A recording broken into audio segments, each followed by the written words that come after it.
Hi, everybody. Welcome back to episode 2 of the Feminine Flu, where we get infected with the divine and help others catch a case of grace, because, honey, you know they need it. So, today we're actually going to be talking about something that's been very important to me and something that's been huge on my feminine energy journey recently, which is controlling your emotions. If you can control your emotions, you can control your life, you can control your future. That is what we need to start focusing on. One thing that I've recently learned is when you are under the control of your emotions to a point that you can't control your own brain, you're under the influence. It's almost like you've drank too much or you've consumed a substance that has now altered your mind and is going to influence how you make your decisions, and it's going to change whether or not you have a positive or negative reaction to something, and it also determines the steps that you take after said incident has happened. If you want to truly be in your divine feminine energy, you need to understand that we are emotional beings. That is the beauty of this. This is not going to be an explanation on how to shut your emotions off. No, we are going to learn how to truly understand our emotions and learn how to let them be a roadmap for steps we should take, because femininity is fluidity. So our emotions, they must be pure. We must know how to identify them, and we must know exactly what we're feeling in order to succeed. So the first thing I want to talk about straight off the bat is the danger of anger. Oh my goodness, anger comes to steal, kill, and destroy, guys. I wish I was joking, but it really does. And when you get so angry, it can lead you to do things or feel almost such an intense emotion that it alters like chemistry in your brain. I was in a bad relationship this past year and we were arguing a lot, and what ended up happening was I started disassociating, guys, because it was too much of an information overload that I was like, my body doesn't know what to do with this information, so it would shut off. But you know what started happening? When I would go out in public, my brain wouldn't know whether I was safe or in danger, and it would just shut off in the mall, shut off when I was with my mom. And you don't know what's happening, and that is a very vulnerable and very, very, very, very dangerous place to be. When people start to see that what they say or what they can do can push you to that extreme amount of anger, they're going to know that they got you. They can control you. You are powerless in their eyes. Now, please do not take this as do not feel anger. Anger, really, if we break it down, it's never really anger. It's sadness or disappointment. And you need to feel where you're feeling this in your body. When you feel anger towards your chest and you're like, it feels like you want to just break out of your body, a lot of the times that's a result of not being heard. That's a result of consistently being put down, and you start to shell off, and there's a lot of tenseness in this heart area. And so when you get that burning sensation, you just want to scream, that's most of the time because you have not felt heard. So really, it's not anger, it's desperation, it's please listen to me, it's I want to be surrounded by people that actually care what I have to say, to where I don't have to get to this level. Another place that I do want to take this really quick to talk about relationships is soul ties. So a lot of the times when you're intimate with somebody, whether it's physically or even spiritually and emotionally, you get to that raw intimacy. You can develop a soul tie with them, but especially when you are physical with them, which is why I do not believe in hookup culture. I don't think any of us girls need to take part in that. It is very, very dangerous to our progress and to our well-being, because once you start developing these soul ties, you start getting more emotionally invested in this person, sometimes more than you should. When you get these soul ties, you're developing connections that wouldn't be there if you hadn't been intimate with this person. And you start to lose parts of yourself because you're giving it to somebody else. You're not keeping it for yourself. And so I advocate, please, please, please, ladies, do not be intimate with any person until you know that they are there for you and that you have really gotten to know them. A tip that I was given that has really helped me recently is be quick to listen, slow to speak, and even slower to be angry. What I want you to do when you start to get really upset or angry with someone is I want you to look at this person and imagine they are 8 years old. imagine they are a toddler and they are a young child, you will start to see their behavior very, very differently. A lot of people navigate through their trauma, through their experiences, even our parents and relationships, partners. So when they're sometimes having these outbursts, it's because their 8-year-old self didn't get the love that they needed from their mom. And so they're lashing out on you as a grown adult because they haven't done the inner work to realize the trauma that they still have. You are allowed to feel disappointed. You are allowed to feel upset. But I urge you to please just try to use your words, take a deep breath, realize where it's living in your body. If it's in your hands and you're just like, oh, I want to, that you need to step away. That is genuine, like, ooh, step away, go take a walk, go shake off, go dance, go move. These are the best ways to deal with anger, because once your anger has subsided, you can genuinely diagnose what you're feeling and then proceed. You can really say, okay, maybe I'm not feeling angry. Maybe I feel unsafe around this person. Maybe I don't need to hang out around them. Or this person actually, they don't make me feel heard when I talk to them. So you know what? I'm going to change some things about myself. I need to look within myself and see, why am I attracted to this kind of person? And then choose to hang out with different people, hang out in different circles. And then what you notice is you're no longer that angry person. You're no longer feeling unheard. You no longer feel this just weight on your chest, because you're now surrounding yourself with people that actually care about you. And that's actually going to make you a happier person. And when you're around people that care about you, they listen to your ideas. They listen to ways that they can help you.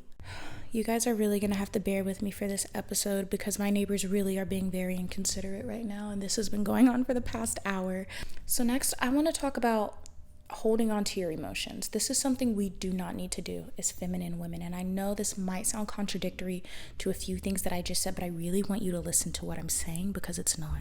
There is a difference between analyzing your feelings and realizing what they are and choosing to make a conscious choice not to impulsively act on them in a negative way versus experiencing your emotions. Women, feminine people in general, we need to experience our emotions, okay? We don't always need to act on our emotions, but it's so important that we experience them. As I said in my last video, if you are consistently around people that dim your light, if you are consistently in a job that you feel like you're always looking over your shoulder and you can't celebrate your wins or you can't ask questions, suppressed joy turns into anger and suppressed happiness turns into resentment. Okay, so if you're in a relationship and you feel that you're with your partner and you want to be bubbly and excited and fun, and all they do is say that you're annoying or all they do is tell you to shut up, you're going to start to resent them. I mean, granted, you should break up with them, but the more and more that happens, the more you're going to grow to dislike your connection that you have with that person. Another way that we can hold on to these emotions, whether we mean to or not, is actually within our body. So what I need you to do is stand up and just start moving around. See where you're tight. If you have lower back pain, if you have pain in your neck, in your shoulders, in your arms, in your chest, if you feel like your chest is tight anytime you try to stretch, these are blocked emotions waiting to be released from your body. When you're at work and you're stressed out, what is the first thing that you probably do? You tense up. Your shoulders go up to your ears. Your back is just tight, and that affects your lower back, your whole spine. That whole area is connected. That is the thing that connects a lot of our body's functions. When it's tight and the muscles are tight from all of that tension, what I need you to do is start stretching. I need you to start dancing. I need you to start moving. Like I said, femininity is fluidity. And if you are not allowing these emotions to come in and then come out, you're holding on to something you don't need to be holding on to. So if you've tried everything and you're just like, I don't know why I still feel sad, or I don't know why I still feel like this, turn on one of your favorite songs that talks to, what you're going through, and start to dance to it. Start to move to it. If you're not a mover, you will be. I want to move on and talk about anxiety. That is something I've dealt with for a while, and I know so many other people unfortunately deal with this. So the thing that's so scary about anxiety is it leads to paralysis, spiritual paralysis, and that is where it gets dangerous. Sometimes anxiety dare I say, can actually be a good thing. Not because we want to live in anxiety, but if we're in a situation or we're with someone and we're just anxious when they're around for no reason, that is a sign that they do not need to come around anymore. That is a sign that your body is saying, I know something you don't. Listen to me. But also sometimes our anxiety can lie to us. Now, I am religious and I believe in God. So one thing I like to say is to know the difference between God's voice and your anxiety is consistency and peace. Okay? Anxiety, it's going to change up all the time. It's going to tell you different things. One day it's, yeah, we're on top of the world. The next day it's, we're the bottom of the barrel. And it's going to consistently change what it's telling you, and it's going to attack you. It's going to feel like you are being attacked. Okay? The difference between that and God's voice and guidance is, hey, there's this thing I want you to just keep an eye out on. Like, this is something we need to work on. Hey, you're sleeping too much. Let's get up. Let's work on it. Let's work together. It's encouraging. It's I'm going to show you what's wrong, but I'm not going to leave you astray. If you feel that you're consistently getting anxious in your day-to-day life, that's showing you that you're not in your feminine energy. That's showing you that you do not know how to regulate. And you're also probably carrying too much on your shoulders. So what I want you to do is to kind of plan out your day for dopamine hits. These are my favorite things ever. I love them. And so little things, start your day with small tasks. Do not start your day with the biggest task you have to do, because then you're going to start going to bed the night before dreading it. You're going to wake up dreading having to wake up. No, start with something small that you enjoy, whether that's, hey, I'm going to get up, I'm going to make my bed. Or I'm going to get up and I'm actually going to go in my bathroom and put sunscreen on my face before I go outside. Dopamine hit. What you're doing is you're proving to yourself that you can follow through on what you promise yourself. Because if you cannot follow through on your own promises, please do not make promises to other people, because you will consistently let them down. And what happens is the more that you do this, the more confidence you build. And so when you start saying, hey, every morning I can actually make my bed, or remember to put my sunscreen on because, honey, sometimes black does crack. Once you can do that, you can start saying, okay, I want to start my business. What I'm going to do is every day I'm going to wake up and I'm going to do a little bit of market research. Or every day I'm going to wake up and film some content because I want to be a content creator. Or every day I'm going to brainstorm a page of a book because I want to be a children's author, or I want to be a writer. And you slowly just start chipping away. And the next thing you know, oh my goodness, change is coming. Your anxiety is slowly dropping away because you're like, you know what? I got myself. I can trust myself. And one thing that I want you to start saying to yourself is, I want you to go look in a mirror anytime you're scared or you're anxious, and I want you to remind yourself of the power that lives within yourself. So what I want you to say is, I am not fearful. I have love inside of me, power, and a sound mind. I am not fearful. I have power. I have love inside of me and a sound mind. And when you start saying that to yourself over and over, you're going to start to believe it. And you might even start to get tingles when you do, because your spirit is starting to align with what you're saying. So make sure you're speaking life over yourself, okay? Now I want to talk about depression, because this one can be very tricky and it can really cloud our judgment here. You need to be honest with yourself, okay? You have to be. And that is probably the hardest thing you're going to have to tell someone who's dealing with depression. Because sometimes honesty feels deafening. It feels like, oh my gosh, if I admit that I have this addiction, or if I admit that I have this problem, oh my gosh, I'm a bad person. No, you're an honest person, okay? You're honest. And you know what's beautiful about that is we have something to work with, okay? If you can look at your life and be like, dang, I do not like where I live. I don't like the relationship that I'm in. I'm crying every day. I feel ugly. Because sometimes, let's be real, sometimes we really just do. If you can call out what you're feeling, you have taken its power. You have taken it, and now you are in control. One thing that I also have heard is grief is better than laughter, because then the heart can truly be glad. It can be happy. And you know, that sounds like a contradiction, but let me explain. When you get knocked so low, so low that you feel like you have nowhere to go, you can really start to look at things objectively, and you can really just be like, okay, what do I have? I need you to start looking at what you have. I need you to find the small glimpses of light in your day. Because like I said, with those dopamine hits earlier with anxiety, once you start doing that and you're able to do that, and you're like, yeah, you know what? I'm unemployed right now, or the job market sucks, or I can't get a job right now. But you're like, you know what? I have food in my fridge. Or I have a roof over my head at least. And you know what? Under this roof, we can start making some things happen. We can start drinking green juices to start fueling our body with electrolytes and vitamins to start energizing us, to try to help us out of this depression on a cellular level, because it is a chemical imbalance. You need to start nurturing yourself.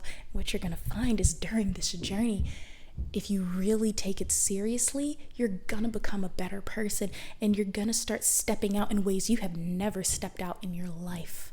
It's going to give you this newfound confidence. One thing I need to say is, if you really do feel like you can't do this on your own, please, there's hotlines, there's people you can call.